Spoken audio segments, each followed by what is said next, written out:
Salam sejahtera bagi orang semua. Shalom. Damai di hati. Bagaimana kabar hari ini? Luar biasa. Meski tantangan hidup selalu ada, tetapi berkat Tuhan pun selalu menyertai hidup orang semua. Amin. Amin.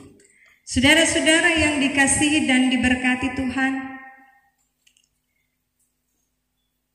seorang penginjil yang ditempatkan di satu tempat yang belum mengenal Injil, yang belum mengenal Tuhan.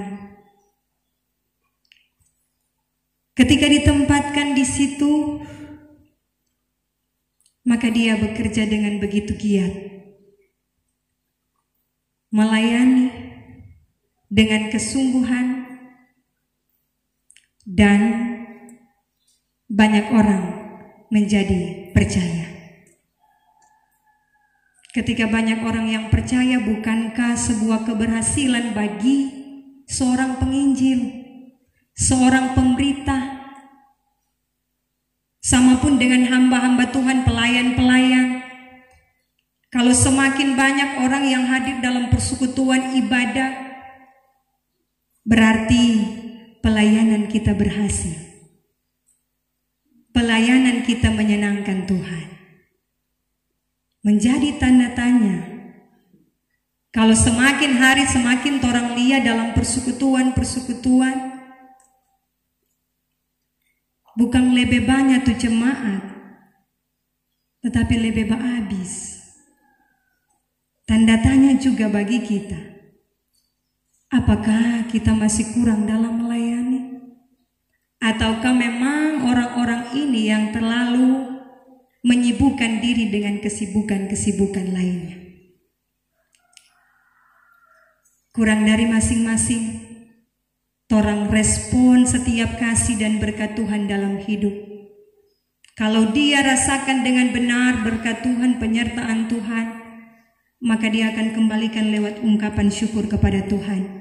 Bukan hanya sekedar memberi persembahan, tetapi melibatkan diri dalam persekutuan-persekutuan yang beribadah. Kemudian penginjil ini ketika dia sukses di tempat dia melayani, dia dipindahkan lagi. Sama dengan pendeta tuh yang mutasi. Penginjil juga ini dipanggil untuk pindah tempat pelayanan. Dan dia ditempatkan lagi di tempat yang belum juga mengenal Injil. Dia melayani juga dengan kesungguhan. Dan di berbagai tempat dia melayani Tuhan.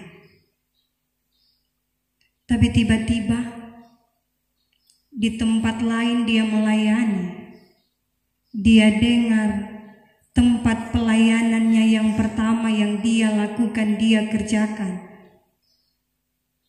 Jemaat yang ada di situ mengalami ancaman perpecahan, mengalami ancaman perselisihan, so nyandak baku dengar, so merasa paling benar, paling istimewa, paling hebat, karena so mengenal Injil, semua so jago. Ketika dia dengar ada hati yang resah, gelisah, galau, sebagai pelayan, dia terpanggil untuk mengingatkan kembali mereka, dan dia berupaya melakukannya. Dia coba berjumpa dengan mereka dan kembali mengingatkan supaya jangan sampai ada perpecahan dalam jemaat. Saudara-saudara yang diberkati Tuhan, seperti itu yang dialami oleh Rasul Paulus. Jemaat Korintus adalah jemaat yang dia bentuk, yang dia bangun, yang dia buat menjadi percaya, yang dia buat menjadi jemaat yang beriman kepada Yesus. Tetapi ketika dia so pindah di Efesus, dia dengar kabarnya tidak sedap. Kalau jemaat Korintus sedang ada dalam ancaman perpecahan. Perpecahan yang terjadi karena ada beberapa hal.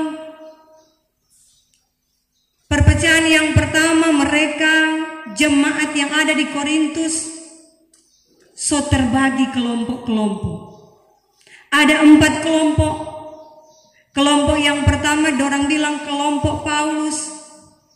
Kelompok Paulus ini dorang merasa dorang yang paling hebat. Karena berpikir Paulus kok yang mendirikan ini jemaat, jadi torang ini kelompok Paulus, torang ini yang paling hebat.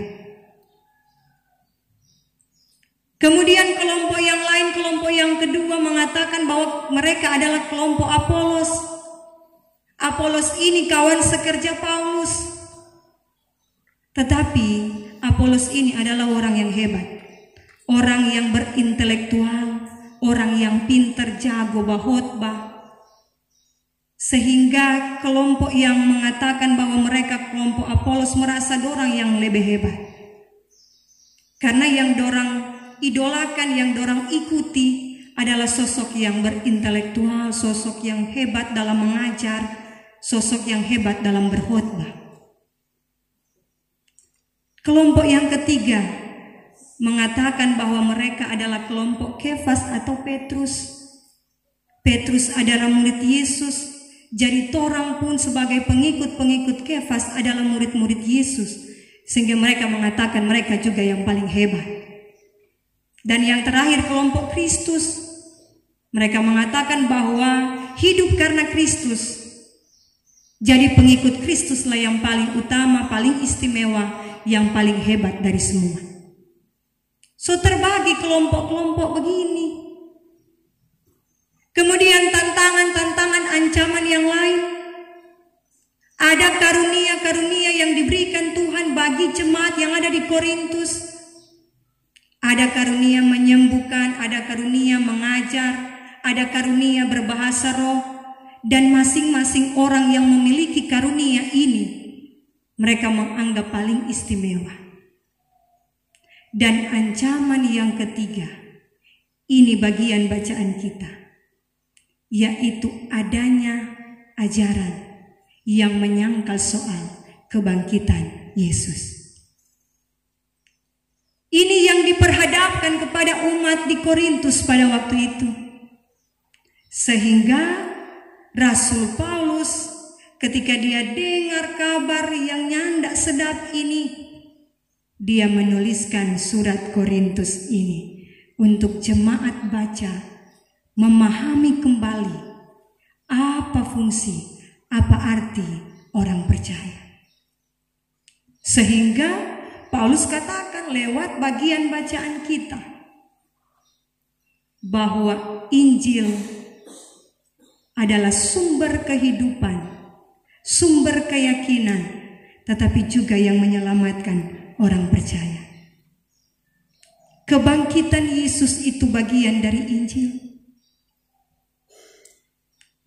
Kalau ada orang-orang yang meragukan tentang kuasa kebangkitan, Paulus membuktikan bahwa Yesus bangkit adalah sesuatu yang benar-benar nyata, yang sungguh-sungguh terjadi. Dia katakan, Yesus menampakkan diri kepada Kefas, kepada Petrus, dan selanjutnya menampakkan diri kepada ke-12 rasul, menampakkan diri kepada 500 orang saudara sekaligus, menampakkan diri kepada Yakobus, menampakkan diri kepada rasul-rasul, dan yang terakhir yang disampaikan oleh Paulus, Yesus menampakkan diri kepadanya. Ketika yang dahulunya Rasul Paulus adalah seorang penganiaya jemaat Tuhan, tetapi lewat penampakan Yesus kepadanya ada perubahan hidup. Kalau dulu dia hidup dalam kejahatan, kuasa kebangkitan Yesus mengubahkan cara berpikir dan cara hidupnya. Bukankah demikian dengan perjalanan kehidupan orang semua?